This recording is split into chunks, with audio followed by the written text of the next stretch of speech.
Si je vous disais qu'il existait une technique gratuite qui peut littéralement exploser vos résultats en SEO, est-ce que vous me croirez? Alors j'ai utilisé cette technique sur l'un de mes clients et en quelques mois, vous allez voir, en fait, c'est une requête qui a pu exploser dans le top 10 et qui donc maintenant rapporte des visiteurs, mais surtout des clients. Et aujourd'hui, je vais vous expliquer comment est-ce qu'on va pouvoir faire pareil avec vos sites. Et le mieux dans tout ça, c'est que ça prend littéralement 10 minutes à mettre en place. On n'a pas forcément besoin d'outils payants. On a simplement besoin d'une petite optimisation qui peut littéralement changer le référencement d'une page. Alors je vais vous guider étape par étape pour mettre en place ce processus qui va vous permettre donc d'améliorer le SEO de vos pages spécifiques. Mais avant qu'on entre dans le vif du sujet, n'hésitez pas comme d'habitude à laisser un petit like et à commenter pour le référencement de la vidéo pour m'aider, ça me ferait grandement plaisir. Et à vous abonner si vous voulez plus de conseils dans ce style en SEO. Allez, on retourne à la vidéo.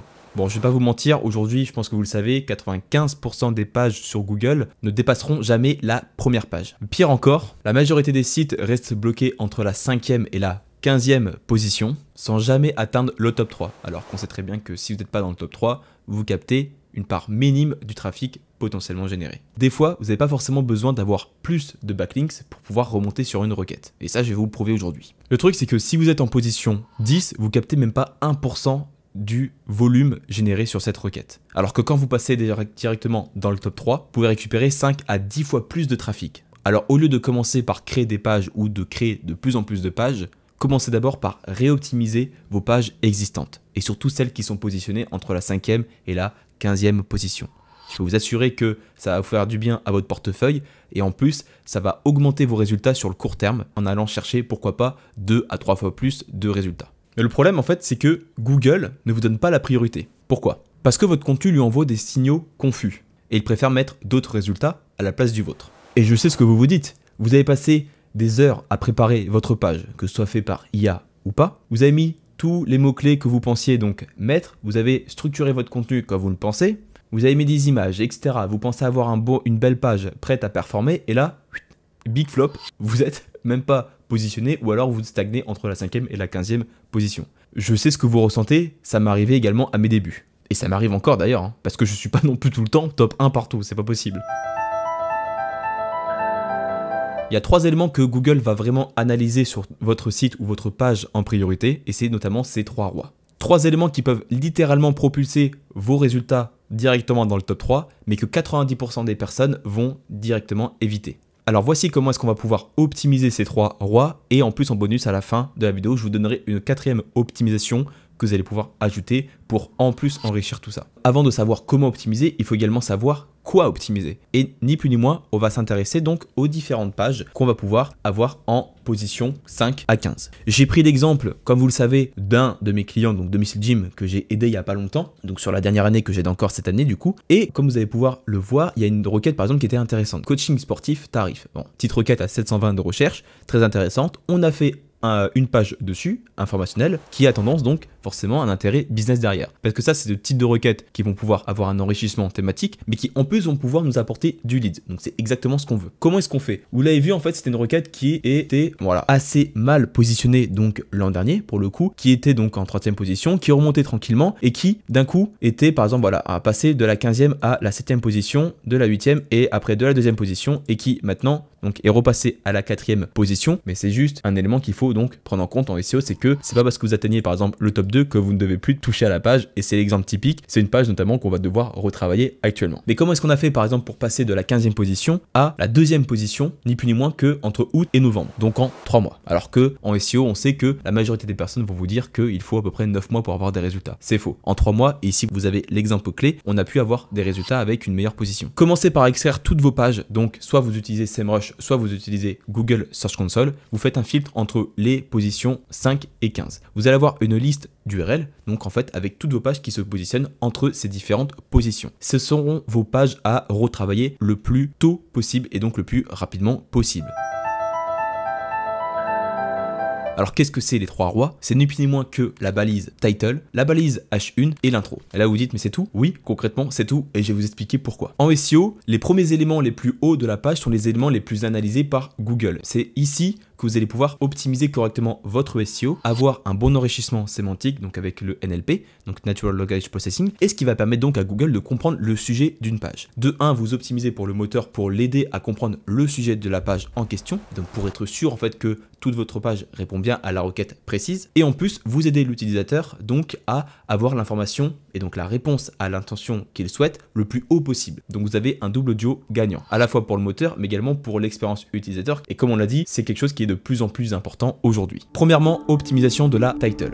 La title, c'est l'élément SEO on-page qui est le plus important d'une page. C'est celui qui a le plus de poids. De 1 pour le moteur, mais en plus pour l'utilisateur. Il doit être ultra clair, impactant et contenir exactement donc la requête cible. Donc nous, si on veut par exemple coaching sportif tarif, on sait qu'on doit cibler cette requête spécifique. Et nous, ce qu'on a fait, c'est que on avait ciblé une autre requête. Donc combien coûte un coach sportif, qui était donc notre requête, mais ici vous avez vu donc tarif 2024, donc encore une fois à actualiser, hein. Je vais pas vous mentir, je vous cache rien, hein. Je sais que j'ai encore du taf aussi, c'est normal, mais du moins ici on a bien coaching sportif et hop tarif, et nous on a préféré le tourner en question, combien coûte un coach sportif tarif 2024, donc là à mettre à jour sur 2025. Vous allez ensuite vous rendre dans Google Search Console et vous allez directement faire ceci. Vous allez faire résultat de la recherche, vous allez filtrer par rapport à la page que vous visez et vous allez faire un filtre sur les 12 derniers mois pour avoir justement un maximum de données. Vous allez cliquer sur nombre total de clics, le nombre d'impressions et directement le CTR moyen qui est actuellement dégueulasse. Bref, ce qui va être intéressant, c'est de regarder en fait ce qui a potentiellement généré le plus de CTR par rapport au nombre de clics. Donc là, par exemple, on a une requête qui est très intéressante, tarif, coach sportif et nutrition. Ok, top, je vais le noter. On a d'autres requêtes, par exemple, comme coach sportif autour de moi ou encore domicile gym Paris, donc forcément tarif, donc ça c'est nous. Et pourquoi pas également tarif basic fit. Ok, top. Ce que vous allez faire en fait, c'est que vous allez retravailler votre balise title. Essayez d'être le plus différent par rapport à vos concurrents pour que celle-ci soit le plus attirante possible pour les utilisateurs. Donc là, vous avez ni plus ni moins que travailler votre copywriting. Et en plus de ça, vous allez pouvoir en fait enrichir votre balise title avec notamment des requêtes qui interagissent ou du moins qui suscitent plus de clics. On l'a vu par exemple, on avait une requête donc qui était plutôt intéressante. Par exemple, voilà, on avait donc tarif coach sportif en ligne ou tarif coach sportif et nutrition. On a vu que par rapport au nombre de requêtes, on avait un meilleur CTR. C'est des éléments comme ça, donc nutrition et en ligne, qu'on peut ajouter dans notre base title tout en forcément gardant entre 60 et 65 caractères espace compris maximum. Mais l'idée c'est d'ajouter en fait les requêtes qui vont faire cliquer les personnes sur notre résultat. Ensuite, on va passer donc à la deuxième étape, c'est la balise H1. Donc la balise H1, c'est combien coûte un coach sportif. Donc forcément, on devrait ici reprendre la balise title, ou du moins la requête cible, pas la balise title, pardon. Et là encore, vous pouvez voir qu'on pourrait faire un effort par rapport à ici, donc en enrichissant donc la balise H1 pour notamment parler donc des tarifs, ou du moins des différents éléments qui vont graviter autour donc de la requête cible. L'intérêt ici, c'est, bon là on répond directement à une question donc de long tail, mais on pourrait donc effectivement ajouter donc des requêtes plus secondaires pour toucher notamment plus de requêtes. Et ensuite, ce qu'on va pouvoir faire, c'est ni plus ni moins que réoptimiser donc les 100 premiers caractères de notre page, ou les 100 à 200 premiers caractères. Pourquoi? Parce qu'en fait, sur le haut donc de notre page, c'est vraiment ici que Google va vraiment comprendre le sujet de la page en question. Et donc, plus on aura un bon enrichissement sémantique ici, donc avec une bonne optimisation NLP, plus on aura en gros une page qui répondra à ce que Google souhaite, donc avec des requêtes spécifiques. Dans la partie plus introduction, ce qu'on pourrait faire, c'est également, donc au-delà de l'aspect SEO, c'est faire en sorte que ce soit engageant. Donc là, plus vous allez comprendre vos utilisateurs et clairement les intentions, du moins les questions qu'ils vont se poser derrière une requête cible, plus vous allez pouvoir en fait les engager et leur proposer la meilleure réponse possible. L'intérêt en fait, c'est qu'ils lisent le contenu mais qu'ils apprennent des choses et que ça réponde exactement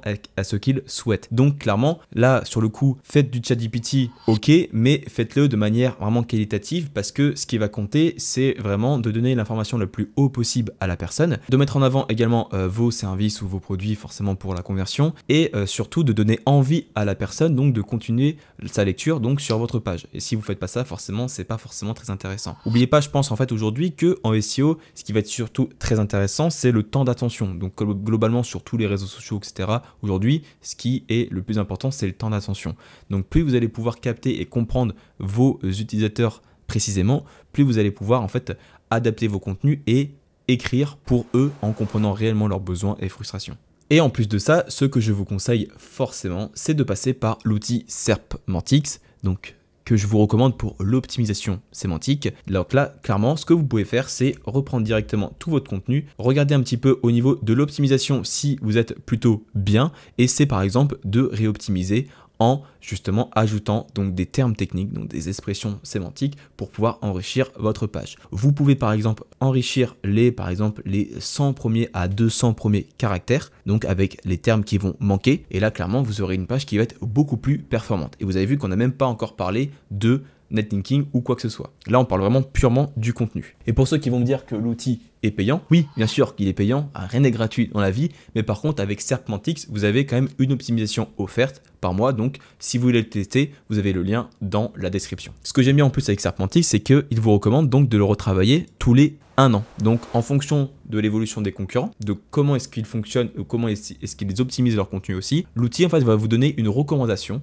approximative, ou du moins assez proche de la réalité, sur quand est-ce qu'il faut retravailler la page. Là il nous dit par exemple 1 an, et comme on a pu le voir tout à l'heure sur SEMrush, on a déjà commencé un petit peu à baisser, donc pour moi déjà en moins de 6 mois on devrait déjà commencer à retravailler la page, mais du moins ça vous donne déjà une bonne idée. Ok, maintenant qu'on a fait donc l'optimisation des 3 rois, qu'est-ce qu'on va devoir faire? On va devoir donc forcer Google à réindexer la page. Alors oui, c'est une page normalement qui est censée être indexée. Pour qu'on puisse prendre en compte les effets qu'on a mis en place, donc du coup les optimisations qu'on a mis en place sur notre page, il faut que Google soit au courant, même s'il passe couramment sur notre site. Et donc ce qu'on va faire, c'est qu'on peut se rendre directement dans Google Search Console, on récupère notre page ici, on clique sur inspecter n'importe quel élément et on fait demander une indexation. Comme ça, en fait, ça va forcer le moteur à revenir sur la page plus vite que prévu et donc forcément à prendre en compte les dernières optimisations. Et maintenant, passons à la strat bonus que je voulais vous partager. Et ça, forcément, je pense que vous y attendez tous avec moi à force. C'est ni plus ni moins que de faire du maillage interne. C'est l'élément principal également qu'il faudrait mettre en avant quand on parle d'optimisation de contenu, c'est de retravailler le maillage interne. Le maillage interne, ça permet donc de distribuer efficacement le PageRank entre les différentes pages. Donc là, clairement, quand on parle par exemple de tarif coach sportif ou combien coûte un coach sportif, à chaque fois que votre site mentionne cette donnée, ou du moins tarif, on pourra faire un lien vers cette page. Donc là, moi, ce que je vous recommande, c'est forcément, nous, ce qu'on veut, c'est faire du maillage interne depuis les pages conseils, donc entre guillemets du blog. Donc là, vous pourrez prendre donc par exemple site la page conseil, et là, vous allez hop taper ceci et vous allez taper entre crochets par exemple tarif. Et là, on va voir un petit peu ce qui ressort. Et là, ni plus ni moins, là, hop, vous avez tarif. Donc là, en fait, à chaque fois que tarif est mentionné dans d'autres pages donc du blog, donc d'une partie conseil, on va pouvoir faire un lien. Donc bien sûr, il faut vérifier tout ceci. Mais en tout cas, par exemple, là, on a notre page principale. Et là, on a coach sportif en entreprise. Quel tarif pour un coach sportif en entreprise? Quel est le tarif d'un coach sportif, d'un coaching alimentaire et sportif? Devenir coach sportif, patati, patata. À chaque fois que c'est pertinent, on va pouvoir faire un lien vers notre page informationnelle. À noter que, au-delà de faire juste une encre textuelle classique à chaque fois, rappelez-vous qu'une page qui a 10 encres de liens distinctes, donc différentes, sera 15 fois plus performante en SEO. Donc c'est super important d'avoir une variété des encres pour pouvoir vraiment être le plus efficace possible et pour pouvoir faire comprendre au moteur qu'on est légitime d'apparaître par exemple sur coaching sportif tarif ou par exemple combien coûte un coach sportif. Ça peut être également très intéressant. Si vous voulez passer à l'action et qu'on développe le SEO de votre site, vous avez également le lien dans la description qui vous donnera plus d'infos sur comment est-ce qu'on peut bosser ensemble pour exposer vos résultats en SEO. J'espère en tout cas que la vidéo vous a plu. N'hésitez pas à laisser un like, à commenter et à vous abonner pour plus de vidéos sur ce sujet et à toujours commenter comme je vous le dis à chaque fois, ça m'aide vraiment énormément sur le référencement de la vidéo. J'espère en tout cas que vous avez passé un très bon moment et que vous avez appris des choses. Je vous dis à très bientôt pour une prochaine vidéo sur le SEO. C'était Victor, ciao.